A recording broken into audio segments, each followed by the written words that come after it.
Hello, aspirants. I welcome you all to Major H.S. Kalsi's Baloi Academy. My name is Asmita Singh, Faculty of English, and today we'll be covering the jumbled sentences. All right. So, आपने एक structure देखा होगा exam में हमेशा आता है जिसमें एक सेंटेंस को बेसिकली जम्बल्ड फॉर्म में दिया रहता है. तो सबसे पहले एक बार डायरेक्शंस पढ़ लेते हैं, फिर क्वेश्चंस को सॉल्व करेंगे. Arrange the paths PQRS to form the most logically and grammatically sound sentence.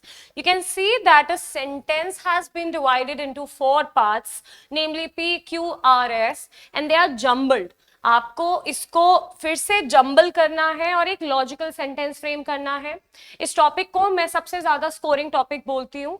किसी भी एग्जामिनेशन में 5 to 10 questions are definitely from this section, and as I told you it's scoring as well. So let's do the first question, which is to find a workable solution. The committee members for over 5 hours deliberate on the issue. बहुत ही आसान तरीका है. सबसे पहले क्या किसी verb से sentence की शुरुआत होती है? कभी भी नहीं. यहाँ पे आपको वर्ब कहाँ पे दिखाई दे रही है? V2 फॉर्म में, deliberated, right? You can see. So भाई इससे तो सेंटेंस की शुरुआत होगी नहीं. ठीक है, अब देखते हैं कहाँ पे है आपका सब्जेक्ट. सब्जेक्ट है ये कमिटी. ठीक है, ये कैसा नाउन है? ये एक कलेक्टिव नाउन है. कलेक्टिव नाउन के आगे बेसिकली एक आर्टिकल यूज हुआ है विच इज डेफिनेट आर्टिकल. तो हम एक बार को कंसिडर कर सकते हैं कि यहां से सेंटेंस शुरू होगा. ठीक है, सो द कमिटी मेंबर्स. अब सी, इसके बाद हमें एक वर्ब की रिक्वायरमेंट है. So if I make a sentence और a structure like this, the committee members deliberated on the issue. अच्छा, पहले इसका क्या मतलब है ये भी समझ लेते हैं. What is the meaning of deliberate? Deliberate means to do something knowingly. All right. जब आपको जानबूझकर, सोच समझकर, अपनी पूरी कॉन्शियसनेस के साथ करते हैं उसको डेलिबरेट बोला जाता है. ठीक है, चलिए अब आपको एक सेंस समझ आ रहा होगा कि एक वर्केबल सॉल्यूशन सीख कर रही है कमिटी. ठीक है, वो भी पिछले कितने घंटों से? पिछले 5 घंटों से. ठीक है, तो क्या क्या स्ट्रक्चर सही है? कई बार कैंडिडेट को स्ट्रगल करते हुए देखा है कि वो सीधे सेंटेंस को फॉर्म करें. तो आप ऐसे में किससे अपना हिंट ले सकते हैं? आप हिंट ले सकते हैं इन ऑप्शंस के साथ. जैसे अगर मैं ऑप्शन ए और बी को देखूं तो उसमें स्टार्टिंग है क्यू से. इनफैक्ट क्यू से ही नहीं, एस भी. ठीक है, तो इतना तो मैंने भी आपको बताया. The committee members deliberated on the issue to find a workable solution for over 5 hours, या फिर deliberated on the issue for over 5 hours to find a workable solution. क्या लगता है? The apt one is this. अच्छा, एक और चीज है, एक और तरीका है मेक श्योर करने का why Bravo is right. बाकी ऑप्शंस भी एक बार जरूर देखिए. To find a workable solution, deliberated on the issue, ये तो एकदम ही illogical है, राइट? कट हो गया. फिर आर और एस का देखिए, for over 5 hours deliberated on the issue, not making any sense. लेकिन अल्फा और ब्रावो में why did we pick Bravo only? Why didn't we go with Alpha? इसका रीजन देखिए. क्योंकि if I rub this and again show you, the committee members deliberated on the issue. उस issue पे क्या करा? सोच विचार किया. कब से? For over. क्योंकि देखिए नाउन के बाद एक प्रेपोजिशन की रिक्वायरमेंट है. ठीक है, यहाँ पे भी प्रेपोजिशन है, यहाँ पे भी प्रेपोजिशन है. लेकिन अगर मैं लेट्स से एस के बाद पी ले लेती हूँ ना, तो फाइंड अ वर्केबल सोल्यूशन, उसके बाद इस टाइम का कोई या इस फॉर ओवर 5 hours का कोई सेंस नहीं बनता, राइट? तो क्या बना structure? The committee members deliberated on the issue for over 5 hours to find a workable solution. Okay, chaliye, let's move to the next one.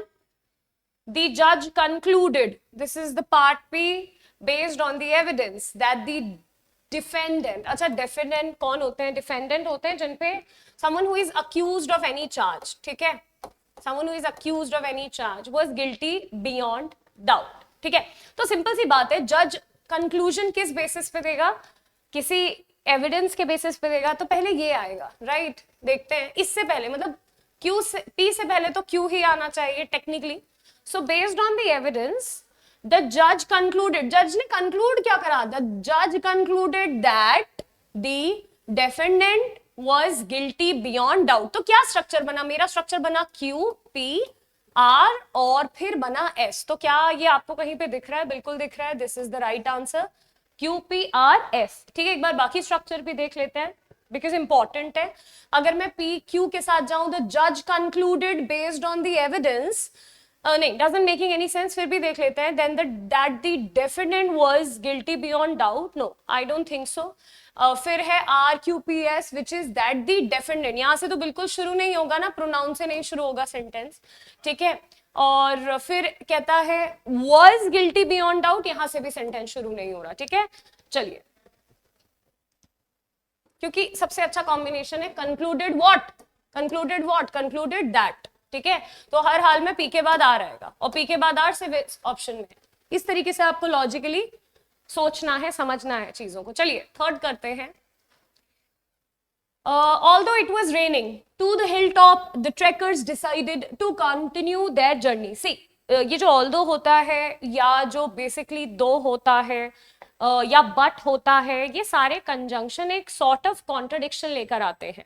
आपको एक इस जम्बल्ड सेंटेंस से एक सेंस तो आ रहा है कि भारी बारिश होने के बावजूद भी ट्रेकर्स ने डिसाइड करा कि वो क्या करेंगे, बेसिकली हिल टॉप तक जाएंगे। तो देखते हैं क्या क्या कॉम्बिनेशन यहाँ पे क्रिएट हो सकता है। फॉर मी, सबसे पहले although it was raining, the trekkers decided what? They decided to continue their journey till कहां तक? To the hilltop. So my combination is P, R, S and Q. Can we see somewhere P, R, S, Q? Yes, in option number alpha. ठीक है, इन option number alpha. बाकी भी एक बार check करते हैं।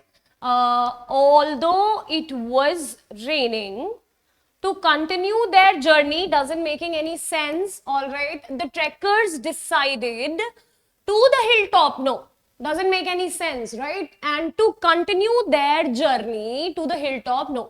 So see, मैं कह रही हूँ ना, जब when you make the other options wrong, see, that's a very good strategy also, student. Whenever you want full accuracy, you need to know that why the rest three options are wrong. ठीक है, सिर्फ सही answer ढूंढना is not enough, क्योंकि कई बार जो हमें लग रहा होता है आंसर है वो आंसर नहीं होता है, राइट? तो ऐसे में make sure why the rest three options are wrong. So वही अभी हमने यहाँ पे करा। चलते हैं अगले क्वेश्चन की ओर, ठीक है। First of all, what is the meaning of this beautiful word? This is utter. All right, ये एक adverb है जो कि basically emphasis डालता है, ठीक है। तो एक बार इसके स्ट्रक्चर को देखते हैं, इसके स्ट्रक्चर को समझते हैं। By the sheer magnitude, the rescue team of the disaster was completely overwhelmed. All right, so what does it make? Is there any sense? So सबसे पहले subject ढूंढेंगे, ये रहा subject, it's a noun, which is the rescue team, and there's the article. और subject से ही sentence की starting होती है, शुरुआत होती है, ठीक है। सो क्यू तीन ऑप्शन है फिलहाल अभी हमारे पास। सो द रेस्क्यू टीम, अब सिंपल सी बात है, नाउन के बाद एक हेल्पिंग वर्ब की रिक्वायरमेंट है या एक मेन वर्ब की। So the rescue team was completely overwhelmed, ठीक है। रेस्क्यू टीम कंप्लीटली ओवरवेल्म हो गई थी। क्यों हो गई थी? किस कारण के द्वारा? By the sheer magnitude of what? sheer magnitude of the disaster. So क्या कॉम्बिनेशन बना है? Q, S, P and R. So where's the answer? It's Q, S, P and R. We can see the rest are wrong. How? See, if I say the rescue team was completely overwhelmed, the rest again of the disaster, no, not making any sense. P से तो शुरुआत होगी ही नहीं, prep से शुरुआत नहीं होगी। All right, and the last option is Q, S, P, R, which is again very common, Alpha, Bravo. So it's all wrong. All right, let's move to the question number 5. All right, only after much persuasion is what? किसी को persuade करना, किसी को influence करना, ठीक है। To disclose the secret, did the witness finally agree? ठीक है, तो सेंस से क्या निकल रहा है कि जब persuade करा तो फाइनली विटनेस ने क्या करा? सीक्रेट को डिस्क्लोज कर दिया या सीक्रेट को डिस्क्लोज करने के लिए तैयार हो गया। तो देखते हैं क्या स्ट्रक्चर बनता है। Only after much persuasion did the witness, because इस क्लॉज को इस सब्जेक्ट से जोड़ने के लिए एक हेल्पिंग वर्ब है, ठीक है। सो अभी तक तो मेरा स्ट्रक्चर जा रहा है P के साथ और R के साथ, ठीक है। So only after much persuasion did the witness finally agree, मतलब सब यहाँ पे सब्जेक्ट है ना, तो वर्ब आएगी फाइनली अग्री। किस बात पे अग्री हुआ? टू डिस्क्लोज द सीक्रेट, ठीक है। So the answer is alpha again. All right, चलिए बाकी भी देख लीजिए, गलती होंगे। Only after much persuasion did the witness, ठीक है, अभी तक यहां तक तो ठीक था। To disclose the secret finally agree, no. R से शुरुआत होगी क्या? डिड द विटनेस, नहीं, क्वेश्चन थोड़ी पूछ रहे हैं। इंटेरोगेटिव सेंटेंस होता तब हेल्पिंग वर्ब से शुरुआत होती, राइट? बिल्कुल गलत है। या क्यू से शुरुआत होगी, टू डिस्क्लोज द सीक्रेट, नहीं, ठीक है, नॉट मेकिंग एनी सेंस। इस तरीके से करने हैं questions. The next question is that the economic slow down. अब यहां से तो भाई सेंटेंस की बिल्कुल शुरुआत नहीं होगी, ठीक है। आपको भी बहुत ही इलॉजिकल लग रहा होगा, इस ऑप्शन को पहले ही कट कर दीजिए। This is the way how we eliminate options, right? यहां से हो सकती है बिकॉज सी, ये रहा नाउन, ये रहा हमारे सेंटेंस का सब्जेक्ट, ये रहा आर्टिकल ना, यहां से हो सकती है शुरुआत, क्यू से हो सकती है। सो अगर मैं एक कॉम्बिनेशन फॉर्म करूं, the report suggests, report suggests क्या करती है, क्या सजेस्ट करा है रिपोर्ट ने? देखो सिंगुलर नाउन है तो सिंगुलर वर्ब लगी हुई है, ठीक है। हाँ, ये देखो, the report suggest that the economic slow down is a result of poor policy implementation. तो क्या कॉम्बिनेशन बना students? Q P R S, ठीक है। क्या है कहीं पे? बिल्कुल है, ये रहा ऑप्शन में। आर एस क्यू पे क्यों गलत होगा? इज अ रिजल्ट ऑफ से तो सेंटेंस की स्टार्टिंग नहीं होगी। पुअर पॉलिसी इंप्लीमेंटेशन से अगर सेंटेंस की शुरुआत होती भी है तो अचानक से क्यू का आना, जैसे poor policy implementation the report suggest, not making any sense, right? Not making any sense. So this is how we basically deal with such questions. Who had been injured were rushed the passengers to the nearest hospitals. Sense तो आपको समझ ही आ रहा है कि जो भी इंजर हुए थे उन्हें कहाँ लेके जाया गया, बहुत जल्दी लेकर कहाँ पे एडमिट कराया गया? हॉस्पिटल में। लेकिन कहाँ से शुरुआत कर सकते हैं? देखिए यहां से तो बिल्कुल भी सेंटेंस की शुरुआत नहीं होगी बिकॉज हेल्पिंग वर्ब है और इंटेरोगेटिव सेंटेंस तो है नहीं, ठीक है। देखो इंटेरोगेटिव सेंटेंस में वर्ड से या डिड से या हैव इससे सेंटेंस की शुरुआत हो सकती है। जैसे आप किसी से पूछ रहे थे कि क्या तुम वहां थे, वर यू देयर, लेकिन स्ट्रक्चर क्या है? असर्टिव है ना, तो यहां से तो शुरुआत होगी नहीं। यहां से एक बार देखते हैं, द पैसेंजर्स, अब पैसेंजर्स को ही तो लेकर जाया जाएगा ना, कहां पे? हॉस्पिटल की तरफ। अभी तक ये सेंस बना सकते हैं। The passengers were rush to the nearest, नहीं नहीं नहीं। चलिए और देखते हैं और क्या बनता है, और सेंस क्या बनता है? Who had been injured, okay, the passengers were rushed to the nearest hospital who had been injured, not making, मुझे तो सेंटेंस में ही थोड़ा सा स्ट्रक्चर में प्रॉब्लम लग रही है, बट एक एक करके करते हैं। Who had been injured the passengers, ना बिल्कुल भी नहीं। आरपी देख लेते हैं एक बार, द पैसेंजर्स, हाँ अब ये सही स्ट्रक्चर्स बना। क्या बना? वो पैसेंजर्स जो क्या थे, जो इंजर्ड हो गए थे, who had been injured probably किसी जर्नी में, वर रश्ड, उन्हें कहां लेकर जाया गया? कोई ऐसा स्ट्रक्चर भी है? हाँ बिल्कुल दिख गया। So the passengers who had been injured were rushed to the nearest hospital. So कहां है ये स्ट्रक्चर? ये रहा, ब्रावो में। अदर आर रॉन्ग, बाकी तो कोई भी सेंस नहीं बना रहे, ठीक है। पी आर बनाइए, who had been injured the passengers, नहीं, not making any sense. The passengers were rushed, नहीं। अगर मैं ये स्ट्रक्चर बनाती हूँ इसके बाद सीधे, तो मुझे कुछ और भी क्लॉज चाहिए था, ऐसा नहीं है कि गलत है। द पैसेंजर्स वर रश्ड, वो गलत नहीं है बट सेंस फिर बदल जाती ना, तो इसीलिए bravo is the right answer. चलिए, this is one of my favourite structures जो आप देख रहे हैं क्वेश्चन नंबर 8 में। मैं स्ट्रक्चर आपको रिवाइज कराऊंगी बिकॉज एग्जाम में कई बार पूछा गया है, ठीक है। देखिए, जब भी सेंटेंस की शुरुआत एडवर्ब से होती है, एडवर्ब लाइक नो सूनर या फिर हार्डली या स्कार्सली, ठीक है। तो सबसे पहले एडवर्ब, कोई भी एडवर्ब हो, बीट एनी एडवर्ब, अभी तो मैंने सिर्फ 2 एग्जांपल लिए हैं आपके सामने, ठीक है, तो यहाँ पे एक स्ट्रक्चर फॉलो होता है कि सबसे पहले हेल्पिंग वर्ब आती है, फिर सब्जेक्ट आता है और फिर आती है मेन वर्ब। यहाँ पे भी वही रिपीट होगा। तो ये क्वेश्चन सॉल्व करने का तरीका बड़ा आसान है। चलिए, नो सूनर, ये रहा एडवर्ब, इसके बाद बिल्कुल एक हेल्पिंग वर्ब लगी है, फिर एक सब्जेक्ट लगा है। मेन वर्ब ढूंढिए कहाँ पे है, मेन वर्ब है ये, ठीक है। सो क्या बना structure, no sooner had he entered the room, मतलब वो जैसे ही रूम में घुसा, then the phone started ringing, वैसे ही फोन ने बजना शुरू कर दिया। तो कितना इजी हो गया स्ट्रक्चर, PRQ एंड S। कहाँ है PRQS, ये रहा PRQS। बाकी सारे स्ट्रक्चर गलत है, एक बार मैं दिखाती हूँ कैसे। P देखिए कहाँ पे, P है ये, नो सूनर हैड ही, ठीक है, देन दी फोन। कोई स्ट्रक्चर आपको समझ भी आया, कैसे आपने प्रोनाउन या सब्जेक्ट के बाद आउट ऑफ नोवेयर एक कंजंक्शन रख दिया। कंजंक्शन तो जॉइनर होता है ना, दो इक्वल या तो क्लॉज को क्लॉज से कनेक्ट करता है या नाउन को नाउन से कनेक्ट करता है, ठीक है। तो ये तो कोई सेंस ही नहीं है। आरपी क्या है, एंटर्ड द रूम, आर से तो भाई सेंटेंस की शुरुआत ही नहीं होगी, और स्टार्टेड रिंगिंग से भी सेंटेंस की शुरुआत नहीं होगी, ठीक है। किसने बजना शुरू करा भाई, उसके स्टार्टेड जो कि एक मेन वर्ब है, उसको उसका एक सब्जेक्ट चाहिए ना, सब्जेक्ट क्या है, phone. I hope you getting this, all right. Let's move to the next one, which is without realizing he signed the contract, long term implications of the clauses, ठीक है। इससे मुझे एक बहुत अच्छा स्ट्रक्चर याद आया है, PIQ है। एक स्ट्रक्चर आया था एग्जाम में, he signed on the contract a day before his marriage।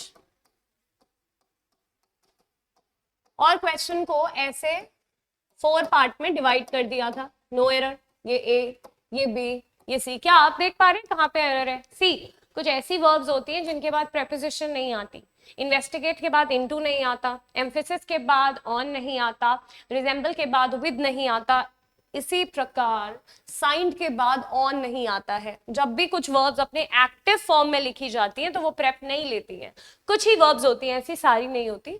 तो यही एरर था। क्या आएगा, ही signed the contract is enough, he signed on the contract नहीं, क्योंकि साइन करने का मतलब ही है किसी कागजात पे दस्तखत करना, ठीक है। सो वही था। चलिए फिलहाल ये क्वेश्चन सॉल्व करते हैं, ठीक है। ही साइंड द कॉन्ट्रैक्ट, यही से मुझे लग रहा है सेंटेंस की स्टार्टिंग है। क्यों, सी सेंटेंस की starting most of the time subject से होती है। सब्जेक्ट क्या होता है, या तो नाउन होता है सब्जेक्ट, या तो प्रोनाउन होता है। आप पता है कहां कहां किस किस ऑप्शन को स्टूडेंट्स एलिमिनेट कर सकते हैं बहुत इजीली, कभी भी सेंटेंस की शुरुआत किसी भी प्रेपोजिशन से नहीं होगी, या फिर किसी मेन वर्ब से नहीं होगी, समझ आया आपको, या किसी कंजंक्शन से भी नहीं होगी, होगी तो या नाउन से होगी या प्रोनाउन से होगी।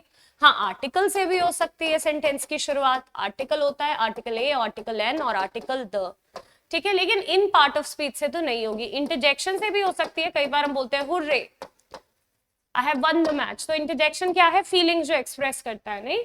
चलिए तो अब आगे समझते हैं कि कैसे इसका फॉर्मेशन होगा। He signed the contract, long term implication of the clause नहीं, सिंपल सा, he signed the contract without realising, क्या रियलाइज किए बिना, the long term implication, see implications are the consequences, all right, of the clauses, मतलब किसके implications, clause के। तो मेरा तो स्ट्रक्चर बना है QPRS, और कहां है QPRS, ऑप्शन नंबर अल्फा में है। बाकी रॉन्ग है, हम देख भी सकते हैं कैसे, without realising the signed the contract नहीं, without realising he signed the contract, long term implications बिल्कुल भी नहीं, कुछ बिल्कुल ज्वाइन ही नहीं कर रहा है, ठीक है। फिर क्या है, फिर है without realising the long term implications, ठीक है, of the clauses, he signed the contract. ठीक है, एक बार को हो सकता था, लेकिन सबसे पहले मैंने बोला ना कि आप जब आपके सामने सब्जेक्ट है, आपके पास सब्जेक्ट है, तो उसी से आप सेंटेंस की स्टार्ट करेंगे, राइट। तो ये तो विदाउट रियलाइजिंग से नहीं एक सेंटेंस फॉर्म होगा, ठीक है। It's not that correct to be very honest. और डी क्या है, आर से शुरुआत की है, लॉन्ग टर्म इम्प्लीकेशन नहीं। एडजेक्टिव से कैसे शुरुआत हो जाएगी भाई? एडजेक्टिव से कैसे शुरुआत हो जाएगी? इम्प्लीकेशन नाउन है, नाउन के बारे में जो क्वालिफाई करते हैं, नाउन को जो क्वालिफायर्स होते हैं, जो उनके बारे में इंफॉर्मेशन देते हैं, वो एडजेक्टिव्स होते हैं, ठीक है। So not making any sense. Let's move to the next one which is question number 10th. The manager refused unless a formal to grant leave application was submitted. ठीक है, चलिए आप समझ रहे हैं कि भाई मैनेजर ने क्या कर दिया, रिफ्यूज कर दिया है, ठीक है। क्या क्या करने से? छुट्टी देने से, ठीक है। लेकिन क्या स्ट्रक्चर बनेगा?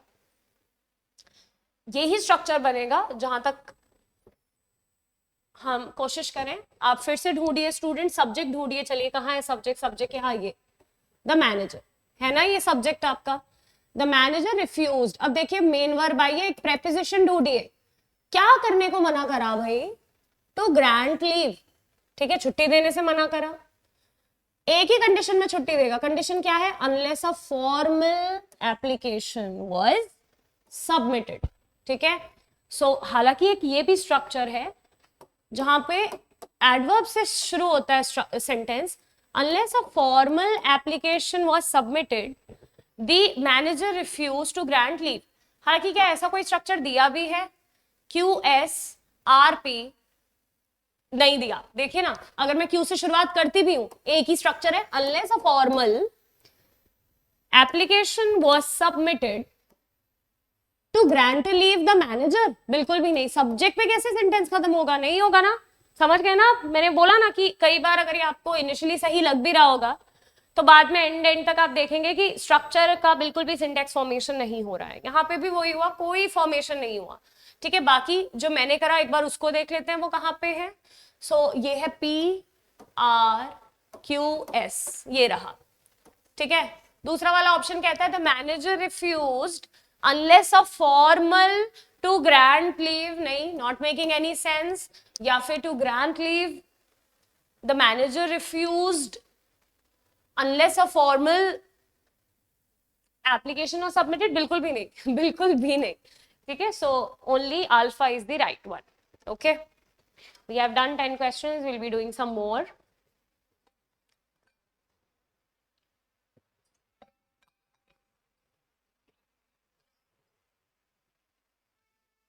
This one is good students. इससे एक और रूल याद आ गया है। देखिए एग्जाम में क्या पूछा जाता है। एग्जाम में कई बार स्ट्रक्चर दिया जाता है कुछ इस तरीके का, despite of the heavy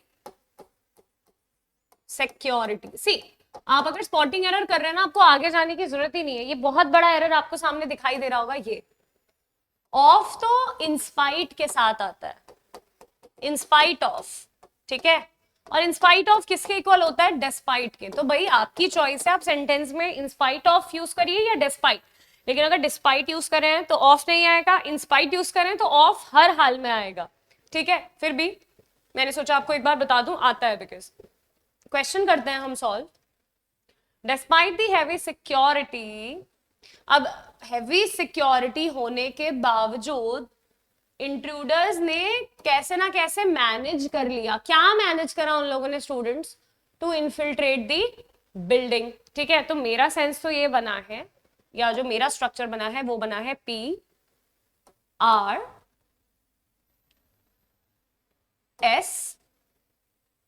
and Q। मैं इसका रीजन अभी आपको बताती हूँ, ठीक है। पहले हम बाकी मेक श्योर करते हैं क्यों गलत है, क्योंकि अभी तक तो हमारा ये आंसर है।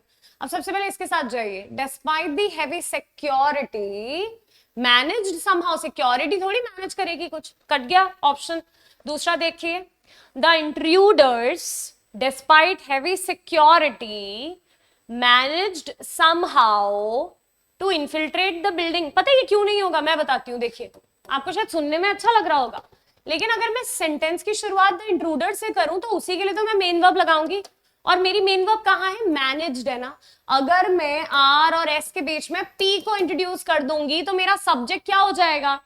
एक वेगनेस शो करेगा, मतलब मैं वर्ब फिर किसके अकॉर्डिंग लगाऊंगी? तो ये भी कट गया। ये वाला भी देख लेते हैं, मैनेज समहाउ। मैंने बोला ना मेन वर्ब से तो सेंटेंस की शुरुआत होगी ही नहीं। So the right answer is alpha. कई बार मैंने देखा है ऑप्शन में दो ऐसे स्ट्रक्चर दिए रहते हैं जो काफी सही लग रहे होते हैं। जैसे बहुत लोगों को ये भी सही लग रहा होगा, Charlie, the intruders despite heavy security managed somehow, नहीं मैंने बोला ना, कभी भी देखना सेंटेंस में जब कॉन्ट्रास्ट आ रहा होता है तो शुरुआत हमेशा इसी तरीके के वर्ड से करी जाती है, ठीक है।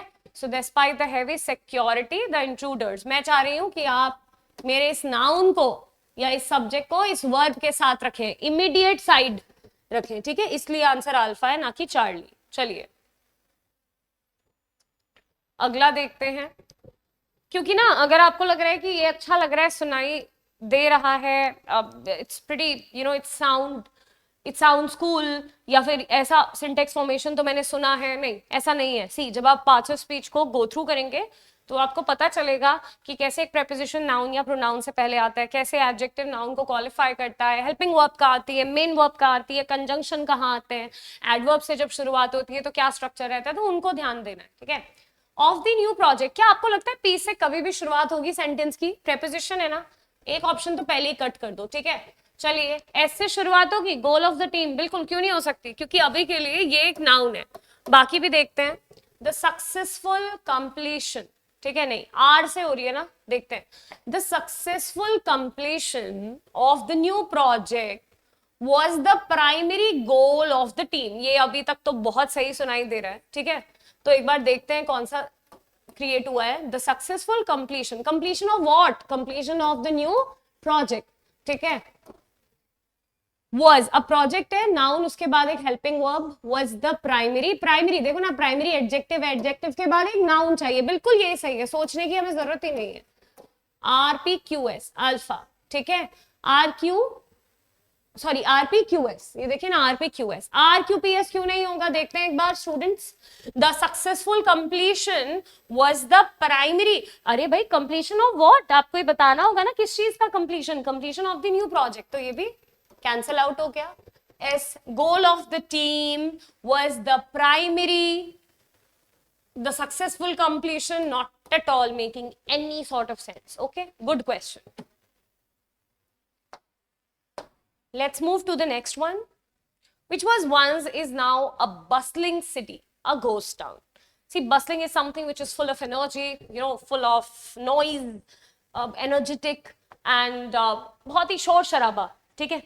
तो यहाँ पे तो कुछ ऐसा ही सेंस आ रहा है कि भाई एक ऐसा टाउन जो कि एक घोस्ट टाउन था आज के समय में, वो एक बस्लिंग सिटी है। तो ये तो बहुत ईजी है, मुझे लगता है इसमें तो ज्यादा सोचने की भी जरूरत नहीं है। सबसे पहले अपना सब्जेक्ट ढूंढ लीजिए, ये रहा मेरा सब्जेक्ट, इस सब्जेक्ट में अगर आप ध्यान से देखें, ये रहा आर्टिकल, ये रहा नाउन, और टाउन कैसा, सो जो नाउन के बारे में इंफॉर्मेशन देते हैं वो एडजेक्टिव होते हैं, ठीक है। अ घोस्ट टाउन, ठीक है, लेकिन a ghost town which was once, no, a bustling city, यहां से भी तो शुरुआत कर सकते हैं, ये भी रहा आर्टिकल, ये रही एडजेक्टिव, और ये रही noun. So a bustling city which was once a ghost town, कुछ इनकम्प्लीट है क्या स्टूडेंट्स?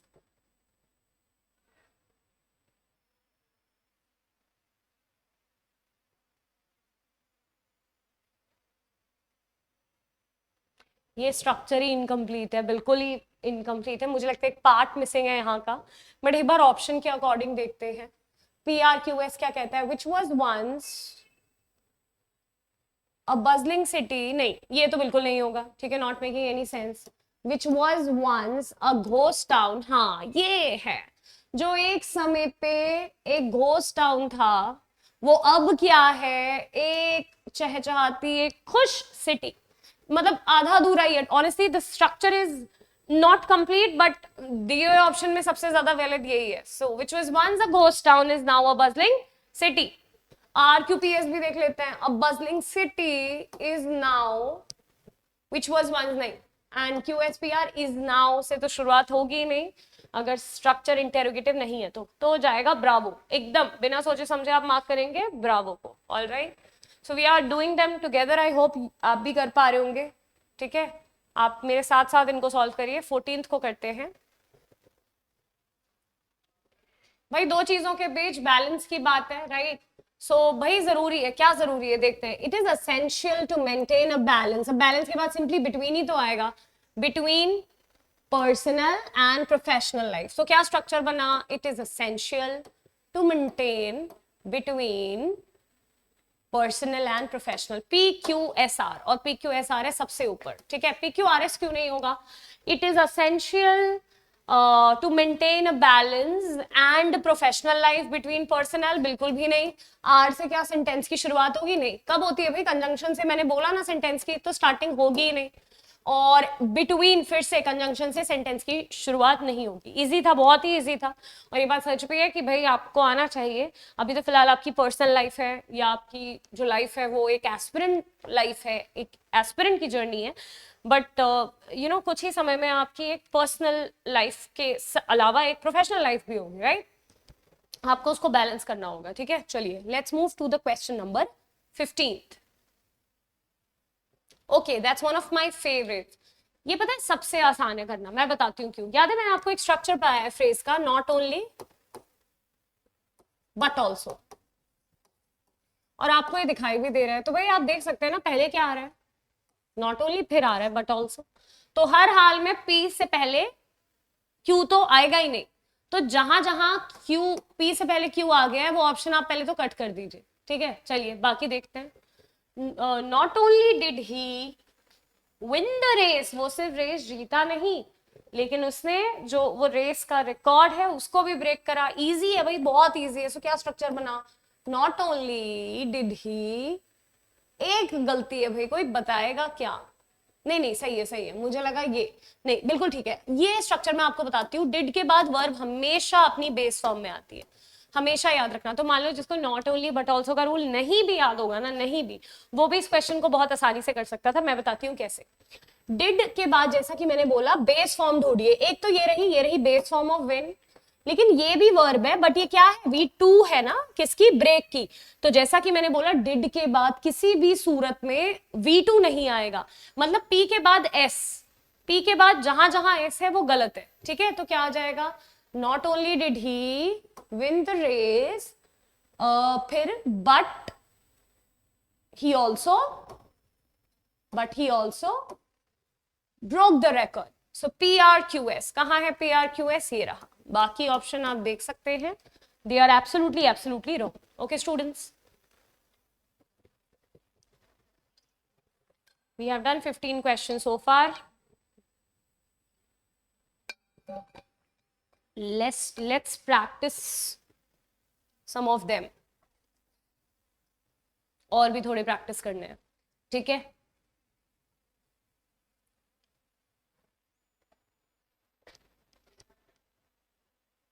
सिंपल सी बात है भाई, ग्लोबल रिसेशन आएगा तो कंपनी के जो प्रॉफिट है, मैंने बोला नहीं, क्वेश्चन को सॉल्व करने के दो तरीके हैं। एक तो सीधे ऑप्शंस की हेल्प लीजिए, बट कुछ स्टूडेंट्स होते हैं ना जो बहुत ही वेल रेड पर्सन होते हैं। वेल रेड होने का मतलब है बहुत बुक्स पढ़ते हैं, नॉवेल्स पढ़ते हैं, शायद उनको इन ऑप्शंस की भी जरूरत ना पड़े। किस कारण की वजह से भाई, as a result of what, as a result of the global recession the companies profits fell sharply. सबसे पहले तो यही सेंस निकल के आ रहा है। तो क्या बना स्ट्रक्चर, PSQR,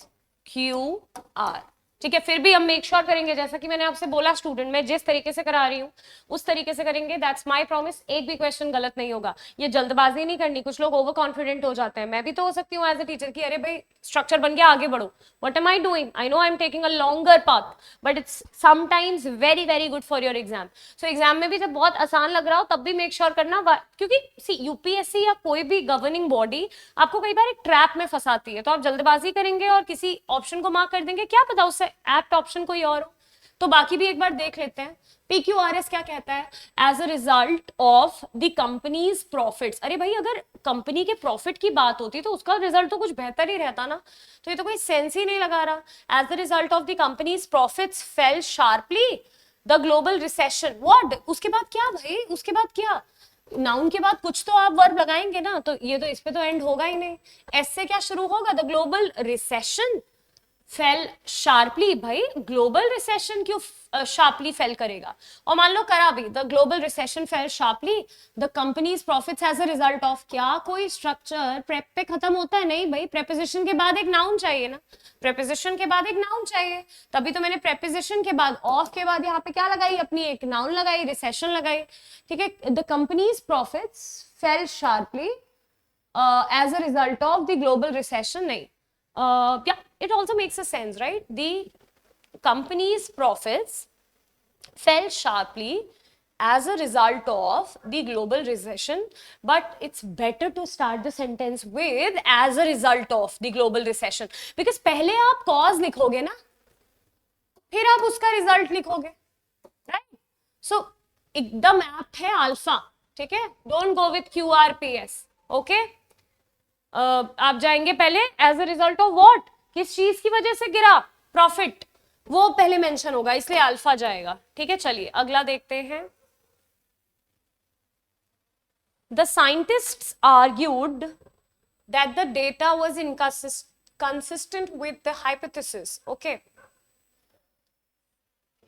देखते हैं इसमें क्या स्ट्रक्चर हो सकता है। सबसे पहले वही करिए, मुझे एक ही पार्ट में अभी सब्जेक्ट दिखाई दे रहा है, तो अभी तो मुझे ऐसा लगता है कि मैं यहाँ से सेंटेंस की शुरुआत कर सकती हूँ, ठीक है। मैं एस से बिल्कुल नहीं कर सकती, विद द हाइपोथेसिस से नहीं कर सकती, मैं आर से भी नहीं कर सकती। तो एक चीज तो श्योर है, या तो आंसर अल्फा है या आंसर ब्रावो है। तो देखते हैं क्या है। सो द साइंटिस्ट आर्ग्यूड, अब क्या आर्ग्यू करा, ये भी तो बोलोगे ना, मिल गया answer. The scientist argued that the data, फिर उसके बाद क्या आया, was inconsistent with the hypothesis, मतलब जो हाइपोथेसिस करी उसके पैरेलली जो डेटा था वो इनकंसिस्टेंट था, ठीक है। सो क्योंकि देखिए the scientist argued was inconsistent, बिल्कुल नहीं, not at all making any sense. तो भाई PQRS बिल्कुल सही स्ट्रक्चर है, मतलब ये सेंटेंस बिल्कुल अपने फॉर्म में लिखा हुआ है PQRS में, ठीक है। चलिए ओके, कंडीशनल्स, कंडीशनल का एक सेंटेंस आ गया है, वो भी ये स्ट्रक्चर, ये केस 4 है। केस 4 को हम बोलते हैं third conditional.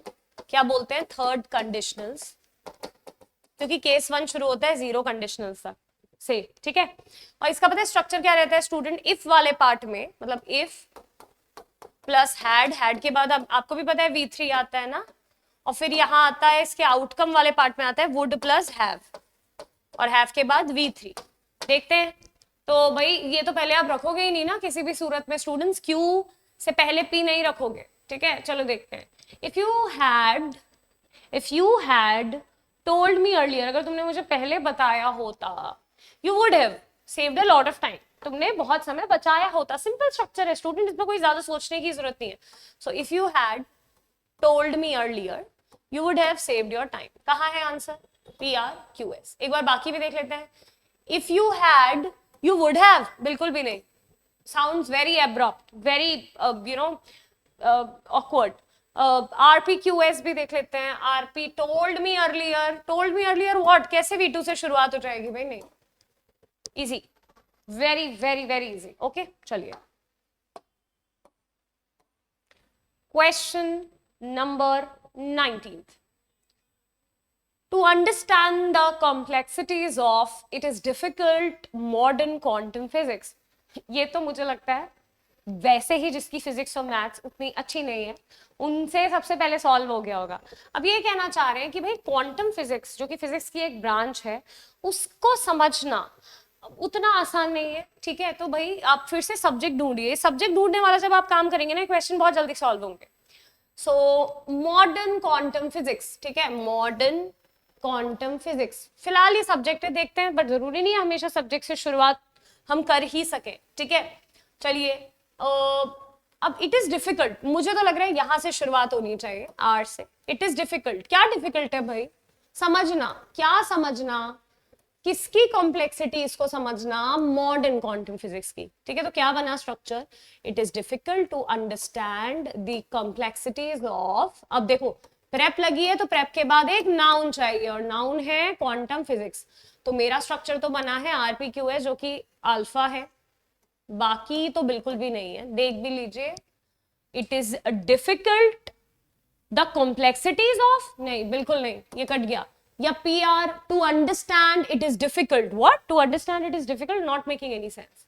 SQ, modern quantum physics, the complexities of. No, मैंने बोला ना, बाकी ऑप्शंस गलत है. चलिए 20 देखते हैं. ठीक है, just 10-11 more questions and we are done and dusted. Okay, the teacher asked the students to submit their assignments by Friday. ठीक है, अभी देखते हैं. वैसे तो बिल्कुल सीधा सीधा ऐसा लग रहा है, स्ट्रक्चर रखा हुआ है. The teacher asked to submit their assignments by Friday. The student नहीं. ठीक है, या अगर देखो कहां से, तो बिल्कुल शुरू नहीं होगा. आर से नहीं, टू सबमिट देयर यहां से तो नहीं होगा. सेंटेंस की स्टार्टिंग नहीं होगी. असाइनमेंट से भी सेंटेंस की स्टार्टिंग नहीं होगी. तो ही बचते हैं. क्या बचते हैं? The teacher asked. अरे भाई, अगर टीचर ने पूछा है तो किसी से तो पूछा होगा ना, तो मुझे फिर से नाउन चाहिए होगा ना. ये भी नाउन है. हाँ, ये सिंगुलर है, ये प्लूरल है. ठीक है, वरना देखिए क्या स्ट्रक्चर बनेगा अगर आप ब्रावो के साथ जाएंगे. The teacher asked to submit their what. उसको भाई देयर व्हाट. चलिए एक बार को देयर के बाद असाइनमेंट आता, समझ भी आता.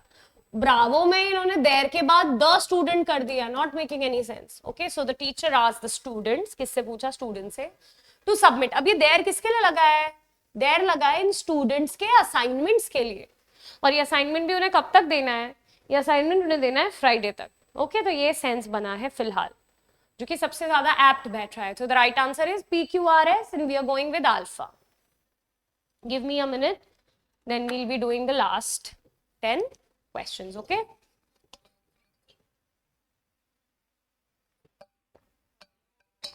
आपने एक फ्रेज सुनी होगी ना, किसी भी सूरत में इस फ्रेज को इंग्लिश में बोलते हैं अंडर नो सर्कमस्टांसेस. ठीक है, चलिए देखते हैं.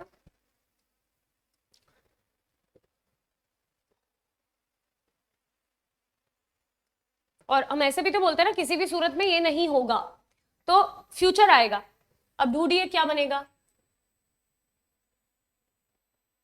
मेरे लिए तो PQRS स्ट्रक्चर सबसे फिट है. मैं बताती हूँ अभी रीजन इसका. Under no circumstances will the management. अब देखिए ये रहा सब्जेक्ट के बाद चाहिए मेन वर्ब ना. Will the management accept such unprofessional behavior. So for me PQRS is going, it's working. But let's see the other options as well.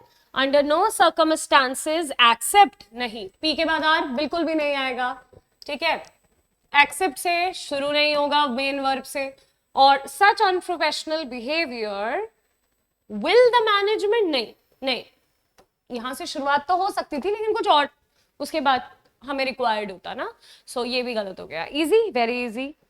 ठीक है, ये फिर से है आपका एक सॉर्ट ऑफ, आप इसको कंडीशनल कहें या आप इसको टेक्निकली आप इसको पता है क्या कहेंगे? Past perfect. Past perfect tense क्या होता है बेसिकली स्टूडेंट?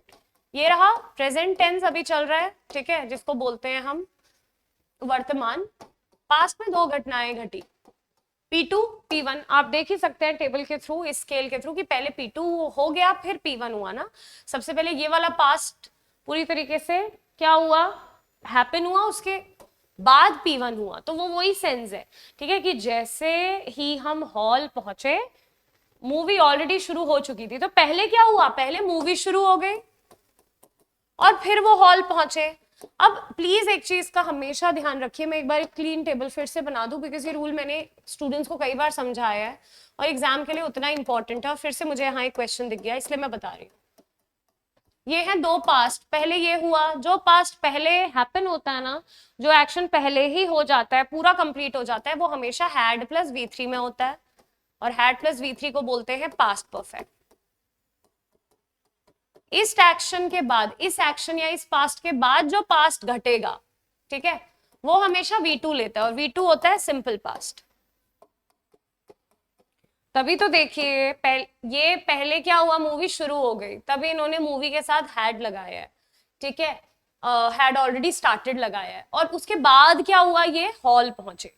तो मैं इस स्ट्रक्चर को सीधे ही फॉर्म कर देती हूँ. By the time we reached, sorry, by the time we reached the hall, PR, the movie had already started. QS, and this is the right answer also. बाकी check कर लीजिए. P, by the time the movie had, not making any sense, by the time the movie had, we reached the hall. No, ठीक है. RP क्या है? We reached the hall by the time the movie had already. No, by the time से ही शुरुआत होगा, ठीक है. We reached the hall से नहीं होगा. और SQRP ऐसे तो बिल्कुल नहीं होगा. Already started what? Not making any sense, ठीक है. Already started the movie had. Easy है, बहुत easy questions है, ठीक है. मतलब ये स्ट्रक्चर कितना भी घुमा के देते हैं आप एग्जाम में, बहुत इजीली इनको कर सकते हैं. चलिए अगला देखते हैं. 23rd, हिमालयन ब्यूटी की बात हो रही है, हिमालयन रेंजेस की, हिमालयाज की बात हो रही है. और मुझे सब्जेक्ट तो अपना दिखाई दे गया है. सो द ब्यूटी ऑफ, अच्छा प्रेप के बाद क्या चाहिए? प्रेप के बाद मुझे एक नाउन चाहिए, नहीं? So the beauty of the Himalayan range is beyond words to describe. So for me the answer is PRQS, but let's see the other option because I'll be always doing that, ठीक है. The beauty of is beyond बिल्कुल भी नहीं. Prep के बाद helping verb कैसे आ जाएगी, या मेन वर्ब अगर यहाँ पे है कैसे आएगी? नहीं आएगी. RPQS देखते हैं. The Himalayan range, the beauty of, not making any sense. और वर्ड्स टू डिस्क्राइब से तो शुरू ही नहीं होगा कोई structure. Words to describe is beyond, no, not making any sense. Okay, this one I really like. Again a structure where the sentence is starting with an adverb. Starting with an adverb mean पहले आएगी helping verb, फिर आएगा subject. तो भाई ढूंढ लीजिए ना अपनी main verb. एक ही तो मेन वर्ब है, मिल गया आपको आपका आंसर. सबसे पहले तो स्ट्रक्चर बन गया PR. Seldom have we witnessed such a magnificent spectacle. ठीक है, मतलब इन्होंने कुछ ऐसा देख लिया है जो बहुत ही ज्यादा खूबसूरत है, ठीक है, बहुत ही ज्यादा भव्य है. मैग्निफिसेंट इज शानदार, भव्य, ठीक है. स्पेक्टेकल इज मिरेकल, ठीक है, या कुछ सॉर्ट ऑफ अजूबा. So the seldom have we witnessed such a magnificent spectacle. So the right answer is alpha, ठीक है. इसको एक बार देख लेते हैं. Seldom have we such a, बिल्कुल भी नहीं. विटनेस्ड मेन वर्ब से शुरुआत नहीं होगी, ठीक है. मैग्निफिसेंट स्पेक्टेकल, सच अ, नो नो. ओके, चलिए 25th. ओके, नन से शुरुआत करके देखते हैं क्योंकि वही ऑर्डर सबसे ज्यादा एप्ट है. None of the three candidates, for me the sense is none of the three candidates was. अच्छा देखिए एक चीज हमेशा याद रखिएगा, नन के बाद, नाइदर के बाद, आइदर के बाद, ये जो डिस्ट्रीब्यूटिव प्रोनाउंस होते हैं ना, इनके बाद वर्ब हमेशा सिंगुलर फॉर्म में आती है. तो प्लीज अपने दिमाग में कंफ्यूजन मत रखिएगा कि 3 कैंडिडेट्स हैं तो प्लूरल वर्ब आएगी, ठीक है. So none of the 3 candidates was found suitable for the post. For me the answer is RPSQ, which is not even in the option. What? None of the 3 candidates was found suitable for the post, ठीक है. या और क्या क्या structure बन सकता है? None was suitable, नहीं. Of the 3 candidates, हाँ ये भी तो बन सकता है ना. Of the 3 candidates, none was found suitable for the post. एक बार को मैं ये भी स्ट्रक्चर बना सकती हूँ. Of the 3 candidates, none was found suitable.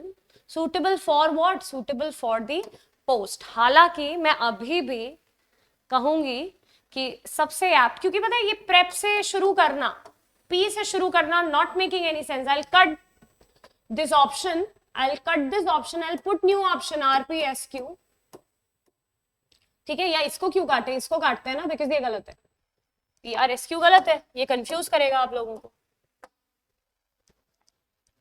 ठीक है. सो क्या हो जाएगा? ये काटो, इसकी जगह कौन सा ऑप्शन बनाओ?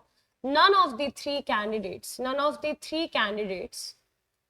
so RP, ठीक है, was found suitable for the post, ठीक है. none of the 3 candidates. एक एरर आया था एग्जाम में, neither of the 3 candidates, neither of the 3. अरे भाई neither तो बात ही करता है ना 2 की, तो यहाँ पे 2 होता तो ये बिल्कुल ठीक होता. जैसे ही 2 से ज्यादा 3, 4, 5, 6, 100 मिलियन, क्या आ जाएगा? नन आ जाएगा. ठीक है, मतलब 3 में से कोई भी नहीं. So the right answer is Bravo, RPSQ. A good question. Okay, चलिए 26 की तरफ चलते हैं. But for his timely intervention would have succumbed the patient to his injuries. All right. अभी देखते हैं क्या स्ट्रक्चर बनता है. सबसे पहले एलिमिनेट करते हैं. वुड हैव सकम्ड, क्यू वाला ऑप्शन एलिमिनेट कर दो, है भी नहीं. आर वाला भी कर दो. नहीं, आर वाला इसलिए हो सकता है क्योंकि अभी ये सब्जेक्ट है, तो अभी मत करो. हालांकि ये शुरुआत कर रहे हैं बट से, जो कि मुझे तो बिल्कुल भी नहीं लग रहा. मेरे लिए स्ट्रक्चर बनेगा the patient. No no no, wait. Okay, but for his timely intervention the patient would have succumbed to injuries. एक सेंस ये है. दूसरा है but for his timely intervention to his injuries. बिल्कुल नहीं, ये तो बिल्कुल कट गया. PQRS देख लेते हैं. but for his timely intervention would have succumbed. no, this is the right answer. बिल्कुल जो मैं सोच रही थी. but for his timely intervention the patient would have succumbed to his injuries. ठीक है, सो यही स्ट्रक्चर सही बना. और ये स्ट्रक्चर किसमें है? ये स्ट्रक्चर है अल्फा में. ठीक है, I hope I am right. But for his timely intervention P the patient. बिल्कुल बिल्कुल ठीक है, the right answer is alpha. Okay,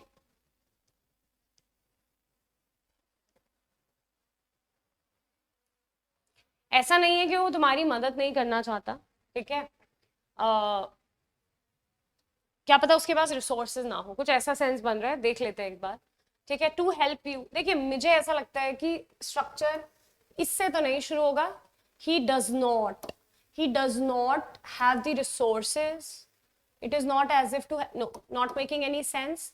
all right, एक बार P से देखते हैं. it is not as if, he does not. ओ ये बना स्ट्रक्चर, बिल्कुल ही अलग मीनिंग हो गया. कहते हैं it is not as if he does not have the resources to help you. कहते हैं ऐसा नहीं है कि उसके पास रिसोर्सेज नहीं है तुम्हें मदद करने को. क्या पता तुम्हें मदद नहीं करना चाहता. सो सबसे ज्यादा एप्ट स्ट्रक्चर तो बन रहा है it is not as if. he does not what, he does not have the resources के बाद नाउन के बाद एक प्रेप आएगा टू हेल्प यू.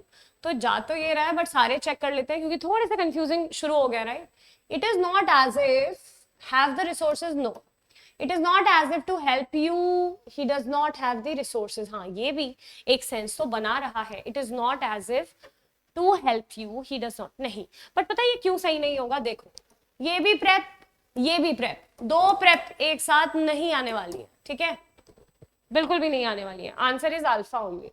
चलिए, अच्छा क्वेश्चन था. Last 3 questions of the day students, ध्यान से इनको सॉल्व करते हैं एक बार. ठीक है, ओके. थोड़ा सा इसको नीचे. चलिए, सो इंटेंस वाज, भाई क्या इंटेंस थी? The heat of the fire, मतलब आग की जो गर्मी थी. The heat of the fire singular है, अब लगा लो. नो, बट अगर यहाँ वॉज होता ना तब एक्ट होता. यहाँ पे देखो इन्होंने सो से शुरुआत की है, तो अब इसी से शुरुआत होगी. सो intense was the heat of the fire. Wow, what beautifully frame sentence. So intense was the heat of the fire that the residents were forced to evacuate. So the right answer is PRQS. बाकी option भी देखते हैं. So intense was that the residents, बिल्कुल भी sense नहीं है इस बात में. The heat of the fire, जिससे मैं शुरू करना चाह रही थी बट कोई स्ट्रक्चर बनता नहीं. The heat of the fire so intense was that the residents, नहीं, so से ही शुरू होगा. ठीक है, so से ही शुरू होगा, एडवर्ब से शुरू हुआ है. ये है एडजेक्टिव. ठीक है, सो भाई एक काम करते हैं, ये कट हो गया. एस से शुरू होगा क्या? Were force to evacuate. नहीं भाई, वर फोर्स टू इवैक्यूएट कोई सेंस नहीं बनाएगा. ठीक है, so intense was the heat. Okay, अच्छा क्वेश्चन है. चलिए, then the commander no sooner, ये तो मैं आपको कितनी बार बता चुकी हूँ ना, जब एडवर्ब से शुरुआत होगा. सो नो सूनर हैड के बाद V3 ढूंढ लीजिए भाई, ये रहा. So no sooner had,